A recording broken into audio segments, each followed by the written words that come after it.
தக்காளி தயிர் சட்னி பாருங்கள் எப்படி இருக்குன்னு. முதல் எண்ணெய் ஊற்றிக்கணும். எண்ணெய் அதில் ஏற்கனவே ஊற்றிருக்கேன். கொஞ்சம் எண்ணெய் ஊற்றுறேன் பாருங்கள். எவ்வளோ எண்ணெய் வேணாம், தாளிக்கணும் வேறு.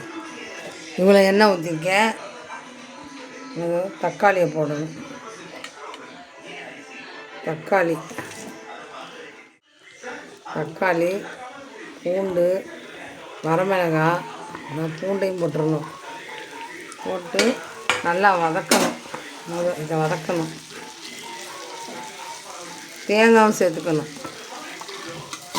தேங்காய், ஒரு துண்டு இஞ்சி, சிறிய துண்டு இஞ்சி, சின்ன துண்டு, எல்லாம் வதக்கிட்டு நல்லா வேகமாக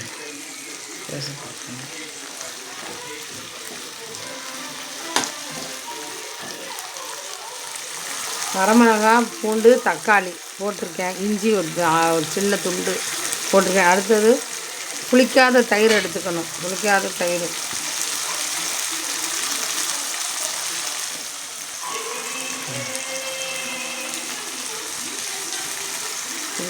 தயிர்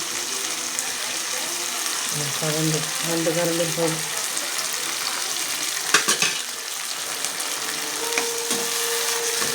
இது நல்லா வதங்கணும்.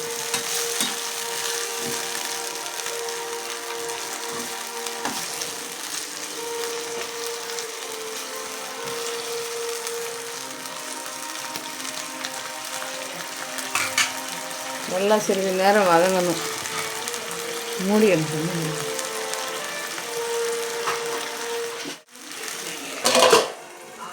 கொஞ்சம் நேரம்ன்றேன். கொஞ்சம் உப்பு போட்டுக்கணும். இது நல்லா தண்ணி வதங்கணும்.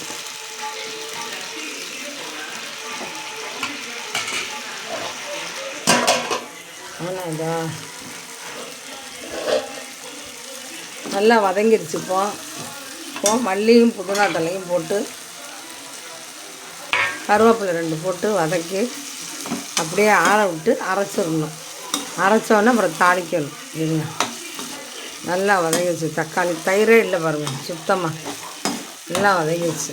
தயிர் பிறந்துருச்சு.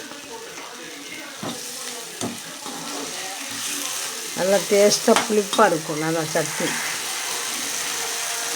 இப்போ நூற்றி விடலாம். ஆறணும், கொஞ்சம் நேரம் ஆறணும். ஆறினோடனே மிக்சியில் போட்டு அரைக்கணும்.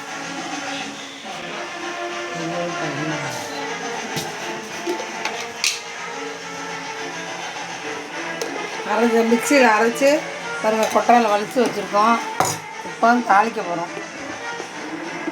எண்ணெய் காய வச்சு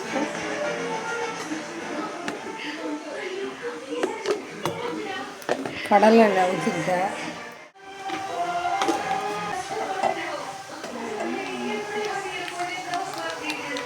செவக்க வெடிச்சிருச்சு. இப்போ கருவேப்பிலை போட்டு தாளிச்சு விட்டோம்.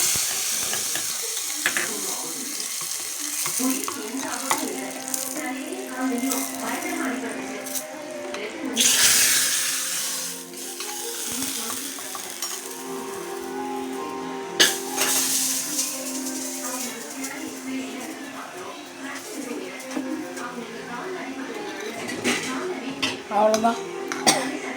தயிர் தக்காளி சட்னி. பூண்டு, தக்காளி, தேங்காய், இஞ்சி ஒரு துண்டு எல்லாம் போட்டு நல்லா வதக்கிக்கணும். உப்பு போட்டு வதக்கிட்டு கொஞ்சம் நேரம் விட்டு வதங்கினோடனே தயிரும் ஊற்றிக்கணும். அதுலேயே ஊற்றி வதக்கிட்டு அப்புறமேல அரைச்சி தாளித்து விட்டுற வேண்டியது. அவ்வளோ.